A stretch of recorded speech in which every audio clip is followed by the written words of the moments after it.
ADN Podcast. ADN Podcast. Voces con contenido. Cada día nos bombardean con noticias urgentes, impactantes y a veces completamente innecesarias. No desesperes. Aquí tienes una pausa necesaria.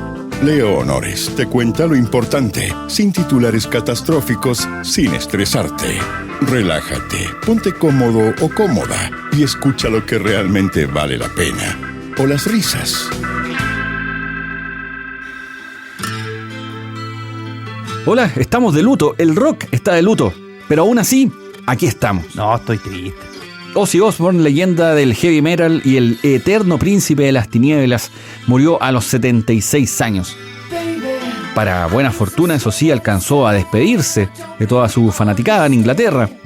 Su familia confirmó que falleció acompañado de sus seres queridos, pidió privacidad, por supuesto, mientras que el mundo del rock, al menos el que aún oye música sin autotune, se queda un poco más huérfano. Hay que decir que desde el 2018 Ozzy se las estaba viendo con una seguidilla de problemas de salud, incluyendo infecciones, caídas, Parkinson. Pese a todo, el 5 de julio pasado se despidió como quería, en el Villa Park, con Black Sabbath cantando Paranoid y también Iron Man y otras bandas también que lo acompañaron en este último show. Sergio Pirincho Cárcamo, una de las voces del rock y de la radiofonía acá en nuestro país, recordó el paso por los excesos de Ozzy, su expulsión de Black Sabbath, pero también otro de los elementos quizás más importantes de su personalidad, su resiliencia musical.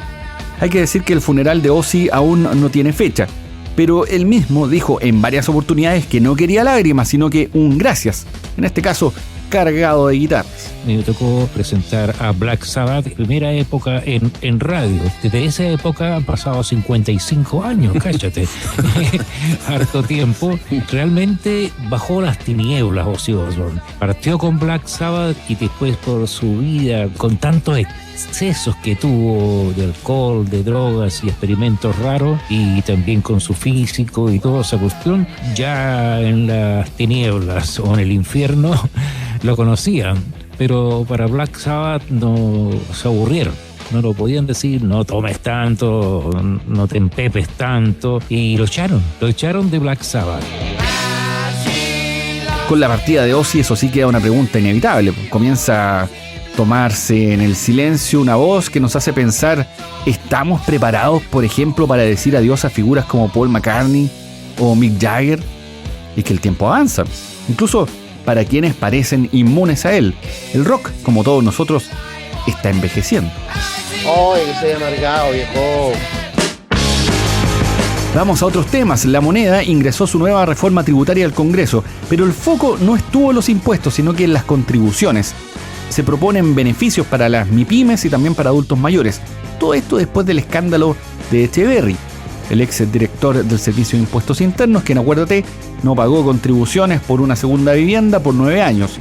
Casi una década sin transferir ni un peso. Esa guana no debería ser permitida. Pero el problema es que no estaba solo. Al menos 7 ministros también tienen cuotas atrasadas. No.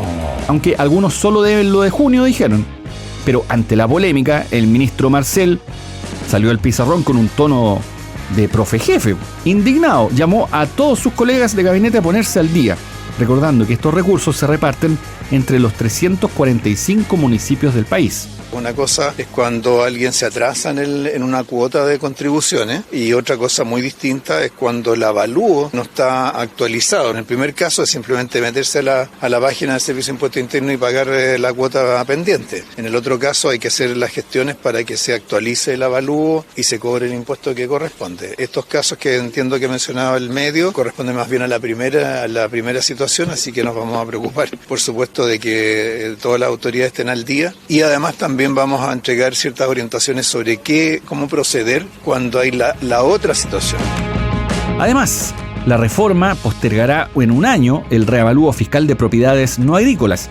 El motivo oficial, dijeron mejorar los sistemas del Servicio de Impuestos Internos. ¿Habrá algo detrás? Bueno, hay algunas otras discusiones también respecto de las cuotas que tendrían que pagar o aportar algunos municipios a un fondo común, y eso ha generado también una discusión que va en un carril paralelo. Está tirado el chancho en este país. La ley Karin lleva casi un año de vigencia y empiezan a conocerse los primeros resultados. Por ejemplo, la Mutual de Seguridad dice haber recibido más de 10.500 solicitudes de atención psicológica temprana. Un número alto, pero también nos da un termómetro del ambiente laboral chileno, que está más tenso que el grupo de WhatsApp con el jefe incluido. No, fue ahí que los dos hablamos un poco, pero eso queda ahí, no pasa nada, de verdad que estamos bien. Otro estudio, esta vez de la Universidad Católica y de la Asociación Chilena de Seguridad, revela que un cuarto de los trabajadores se siente vulnerable en su pega. ¿Y quiénes están peor?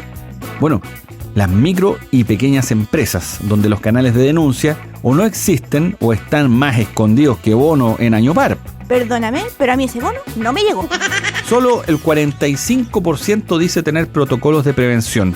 José Luis Ugarte, abogado y académico, advierte que si es que no se ven resultados reales, las personas van a dejar de usar este mecanismo, porque una ley sin efectos como tener un extintor sin carga da seguridad hasta que lo necesitas.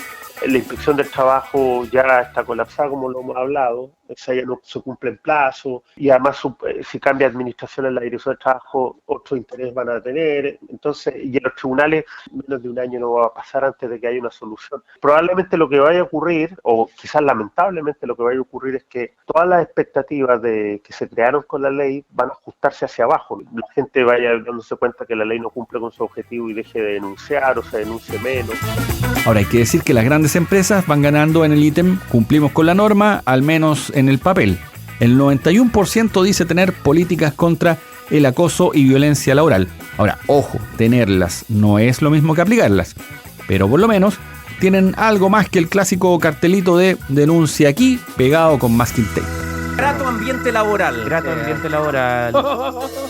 Y Frutillar, esto fue muy comentado, fue el escenario del primer debate presidencial y hubo acá hartas situaciones particulares, digamos. Aparte del frío, por supuesto, con temperaturas bajo cero que hubo.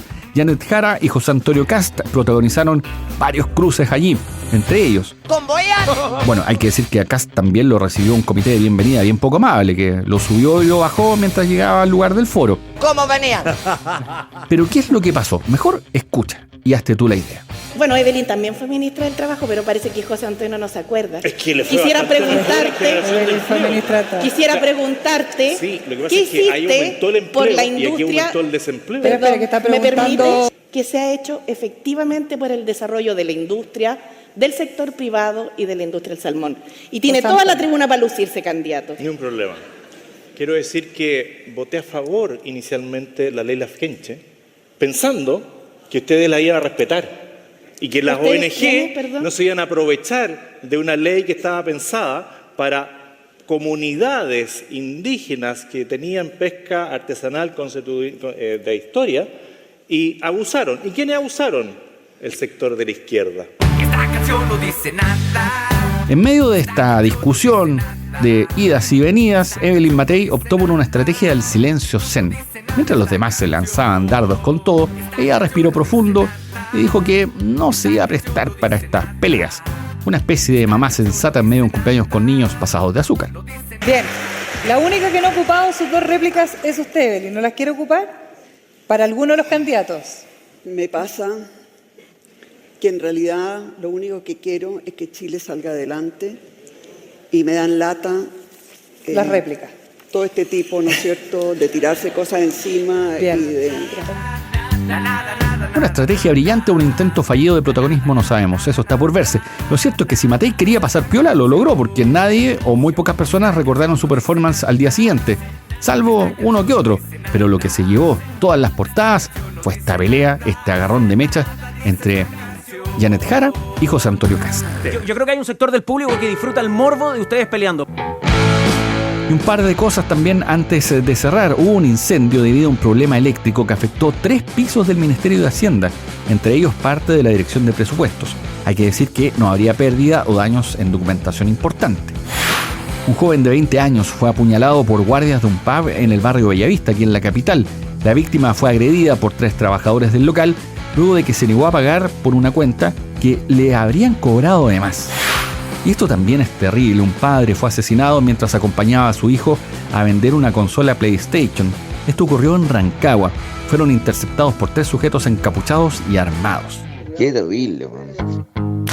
Todas estas noticias y más, por supuesto, las puedes revisar en adn.cl. Si te gustó este capítulo, dale like, compártelo y puedes dejarnos también tu mensaje allí en Spotify. Hasta aquí el capítulo de hoy, pero no te preocupes, el mundo seguirá girando con noticias y memes, para bien o para mal. Si quieres estar informado sin estresarte y reírte para no llorar, este es tu podcast, Una pausa necesaria, disponible en adn.cl, Spotify y plataformas digitales.